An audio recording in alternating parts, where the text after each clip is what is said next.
Welcome back to episode 2 of the Fellowship Haven. My name is Brigitte. And I'm Naura, and if you're new here, hi, we're the Fellowship Haven, and we're a student-initiated podcast talking about various topics in today's society. Yes, today's topic will be on trauma, so we have invited two special guests, Singaporean talent singer-songwriter Alyssa Lie and Singapore medical Dr Alvona, to share on their traumatic experiences and also some ways of how you can overcome them. So you may be thinking what trauma is or what is considered trauma. So for me and Bridget, from what we've researched on, trauma is an unpleasant or distressing experience that can cause someone and affect someone mentally or physically. So some causes of it would be natural disasters or like rape, domestic abuse, and etc. And then it can lead to PTSD, sleeping disorder, and many more negative impacts in our life. Yes, so now that you have a brief idea of what trauma is, let us hear our guest share.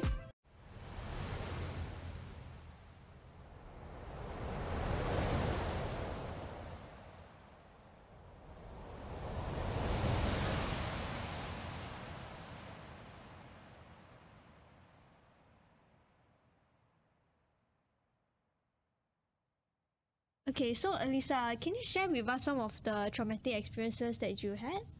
Okay, I think I'll start with one that is probably the most defining one that I can remember. And this happened when I was in JC, so when I was 16. I was in the canoeing team, the competitive team. And we were approaching competition season. And I had an injury on my foot because the discipline master just had a bone to pick with me for really no reason.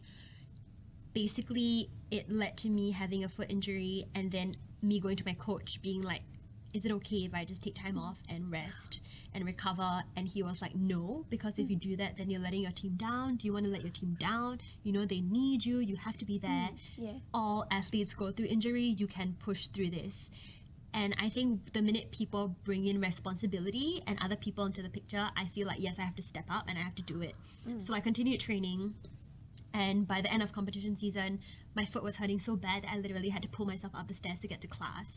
And every step literally felt like there was a knife cutting through me. And when I finished and graduated, I thought, okay, this is time for me to like heal and take that time to recover. So I went and saw a podiatrist. And he basically told me that, you know, your foot is in really bad condition right now. What's been happening is that your bone is a bit misaligned, so it had been scraping at my tendon over and over and over again, and I didn't even know it. So he said the only way to heal now is to go for an operation. And I just felt like, what did I do to deserve this? That, you know, I literally just wanted to be there for my team, and now it leads to me having to go for a foot operation. So I cried obviously in the room just with the doctor, and then my mom was like, stop being so dramatic, stop crying, it's not a big deal. And you know, after that, being on crutches and going through that recovery period, and then finally getting like my dream school, which was LaSalle at the time, and then knowing that I had to go for dance classes every single day. It was really bad because I was going to school on crutches and nobody knew me, right? So everybody was like, why are you coming to school? You know we have dance classes. Why are you on crutches? Like, can we believe that? Are you legit? And there was this one girl that I met at the auditions, and I thought she was my friend. And for the first week or so of school, she would help me carry my bags. But then as the weeks went by, you know, I couldn't hang out with them because my parents would just come pick me up. And I didn't realize what they were talking about me behind my back. And they were all basically saying that I was being lazy, that I was using her to carry my bag because I didn't want to carry my own bag. And just all of these rumors started swirling around, and I didn't even know about any of this until like 3 to 4 months in. Oh my gosh. And that was tough because then how do you go through the next 3 years of school knowing that this is how it started? Right? And there was one person that I spoke to at the time who was my counselor, and she wasn't really counseling me anymore. She kind of just became my friend. But I just called her and I just said to her, like, should I stay in LaSalle or should I leave? Because this feels like a lot.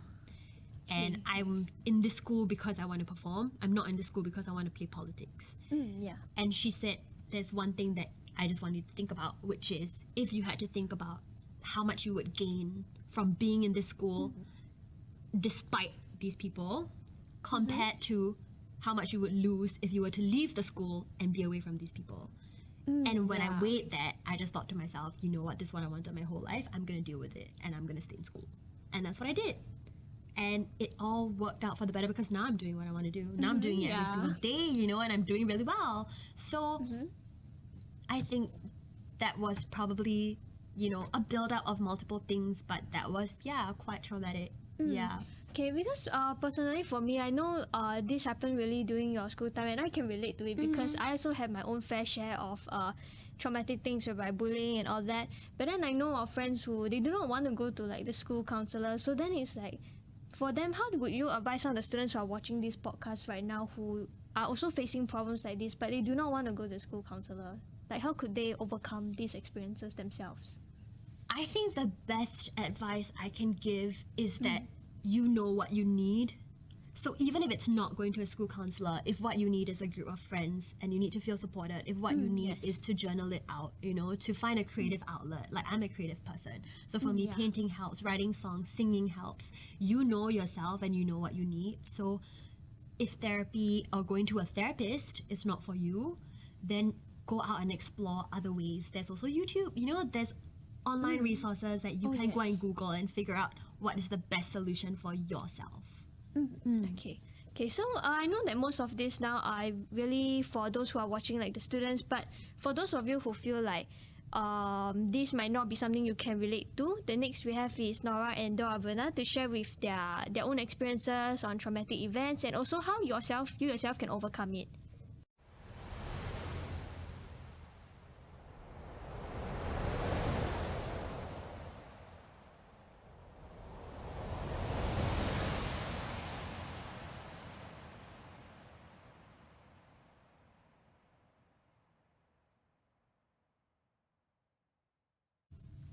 Thank you, Alyssa and Brigitte, for sharing. So, personally, I've never had anything traumatic or have any traumatic experience happen in my life. But how about you, Dr. Alvona? Have you had anything happen to you? Or if you don't, did any of your friends or family been there before or like experienced it before? Yes, so for myself, I've actually had events in my life that are actually significant and traumatic, but perhaps not amounting to trauma. So one event that I recall was when I was a very young girl, perhaps, over 20 years ago, when I was in kindergarten. That time my parents got a divorce, and my mom's friend would come over, and sometimes she would make mean remarks about us. And I think the society at that time was not as accepting of broken families or single mothers. So she would sometimes put us down, made rude remarks about us. And there was one particular incident that was very memorable for me, because I used to keep this little book and I love to write little thoughts and little stories in it. And when she saw that book, she said out of the blue that, if anyone read that book, they would actually laugh at me. And at that time, as young as I was, I actually felt really sad inside because I didn't understand why someone would make such a remark about me. And I also felt this anger. The sadness quickly turned to anger, and in me there was this fire that just lit in me, and I wanted to prove myself to the world that, that's not true and that I can actually write well.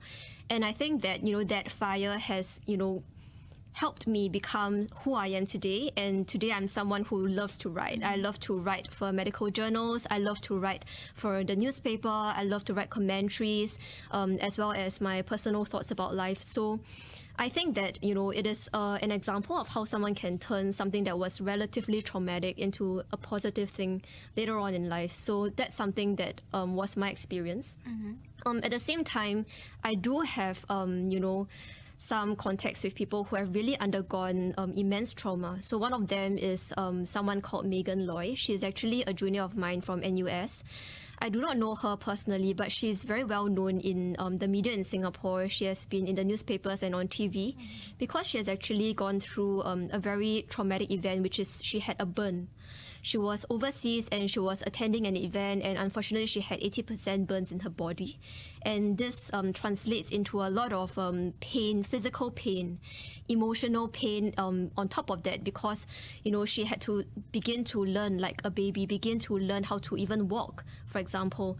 So, seeing someone going through this process to me was very inspiring because at the end of the day, she overcame all that and now she's actually a doctor. She has graduated from medical school. So I'm very proud of her, and I think that is another example of someone who has actually gone through a very traumatic event and been able to actually recover well after that. Yeah, and this is something so important that I think everyone should talk about. Recently, I actually started this campaign. It's a mental health campaign called We Quality. So We Quality is actually funded by the US Mission to ASEAN, and we wanted to bring the Singapore perspective to the conversation about mental health, and specifically gender-specific mental health. So both men and women can have traumatic events in their lives. So for women, sometimes it's about, body shaming and bullying, and that can sometimes cause them to have problems like eating disorders like anorexia nervosa and bulimia nervosa, which is actually, something that we see in Singapore society. And for men, on the other hand, it will be, for example, the difficulty in speaking up if they have a mental disorder like depression. So as part of this mental health campaign, we actually managed to interview the patient himself as well as the loved one of a woman who actually underwent this process of bullying and then thereafter spiraling into eating disorder. So as part of this campaign, I hope that, we can share stories of people who have gone through traumatic processes and thereafter recovered, and also encourage everyone who actually think that they have a problem, like a traumatic problem, or it's a mental disorder or anything that they're struggling with, to actually not be afraid to speak up, because there's still a lot of stigma involved in mental disorders. And I hope that this campaign can break this problem, can break down barriers, and also encourage people to actually seek help early. Wow, okay. Thank you, Dr. Alvona, for sharing your story. And it's really nice to hear input and experience from someone who is an expert in this field. And I can't wait for what you will do with your campaign. So as most of you can see, trauma is a not something fixed just because Google or the internet says something major or severe has to happen for you to experience trauma. But it can happen to anybody at any age or any severity. It can be just like normal how people talk to another person. That can also be something traumatic for someone. So I've learned quite a few things from you. Yeah, so it was very nice talking to you. So yeah, Thank you.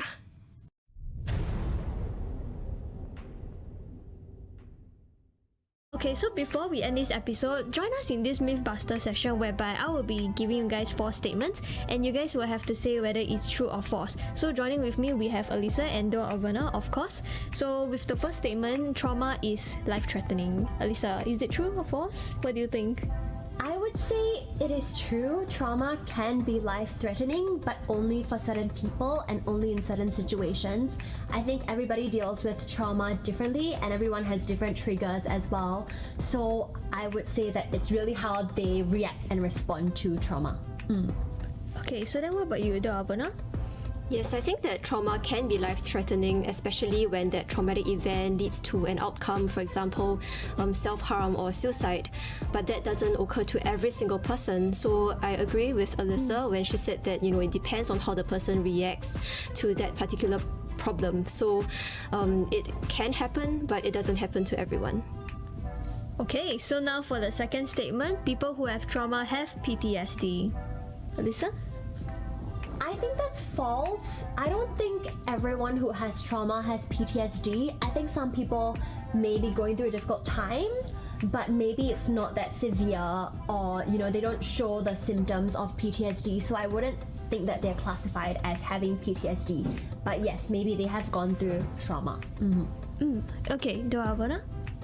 I think that PTSD is actually a clinical diagnosis. It is actually something that can only be diagnosed by a clinician, and that means that there are specific criteria that a person needs to actually meet before that person is deemed to have PTSD. It is quite strict, and it is very inappropriate, I would say, to say that everyone who has gone through trauma necessarily has PTSD, even though some people may have it.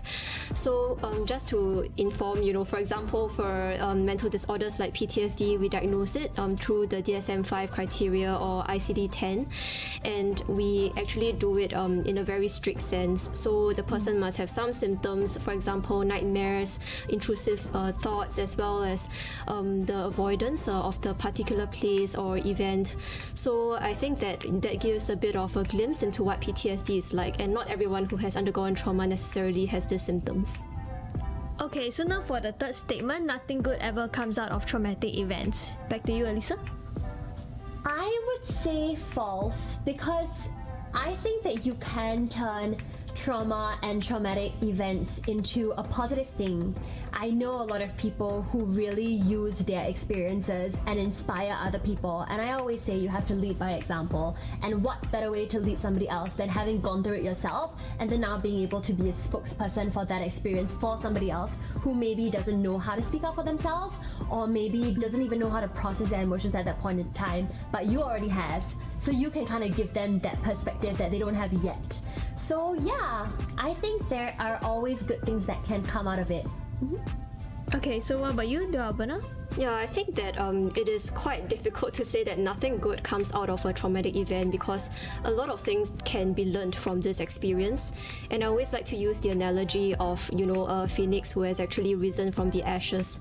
So even though a traumatic event can lead to a person being burnt down to the ground and becoming only ashes, it also means that there is a sense of renewal and a sense of catharsis from the recovery process. And I have seen some people who have actually gone through traumatic events actually use that experience to become more empathetic and have better listening skills. And that experience actually allowed them to actually feel for another person who has actually gone through trauma. So I think that is an example of how it can be a positive thing. And I think that it is not really true to say that, all the time it's always negative. It's quite a pessimistic perspective, I would say. So I choose to be more optimistic about it. Okay, so then the last statement we have is you will suffer from trauma for the rest of your life. Alyssa? I would like to say no. I don't think you would suffer from trauma for the rest of your life. It might leave an impact in your life, that's true. It might change your perspective of life. It might change how you approach situations in the future. But I don't think you have to suffer through it. I think you can take it as a lesson learned to better yourself, to help other people, to, again, like Dr. Alvona said, be more empathetic, be a better listener, be a more understanding and caring person. I feel like life is always going to throw us obstacles, that is no question, but how we choose to approach it and how we choose to take that negative or traumatic experience and turn it into something positive for ourselves and for other people is really, really important. So yeah, turn it into something good. Okay, so lastly, Dr. Alvona, what do you think?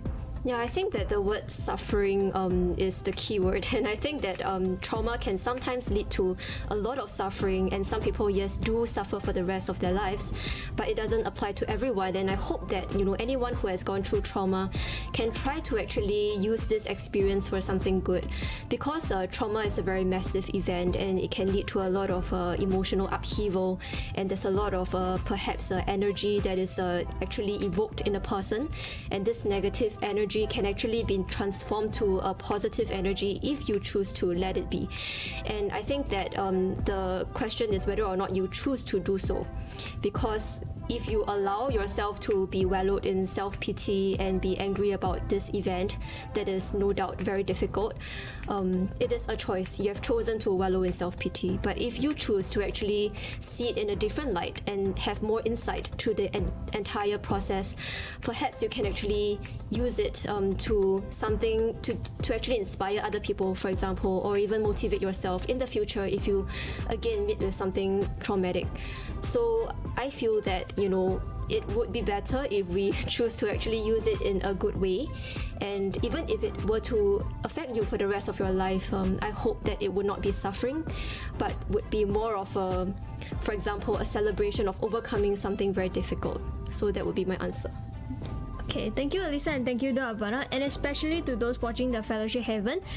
Stay with us for like the closing thing because we have something for you guys as well. Before we end off our amazing episode, if you would like to hear more from Dr. Alvona, you can check out today's column on Gen Y Speaks. And if you would like to hear more from Alyssa, you can check out her Spotify where she has released her debut EP. So these are the songs. And today we're very privileged because she will be singing one of the songs titled Mend. And to all of our listeners listening in to the Fellowship Heaven, do stay tuned for episode 3 because you may see us dressed up as reindeers and elves. I am your host Brigitte. And I'm your co-host Naura. See you next time!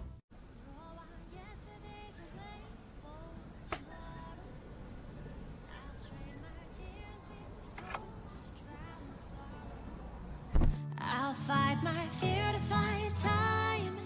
If you put her head in mine, together we'll mend our hearts again.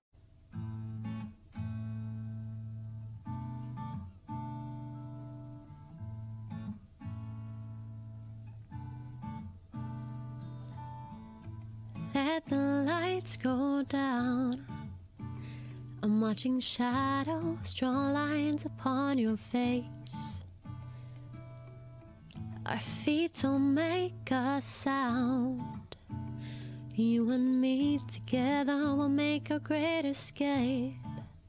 We'll throw out yesterday's away for tomorrow. I'll trade my tears with yours to drown the sorrow. I'll fight my fear to fight time. If you put your head in mine, together we'll mend our hearts again.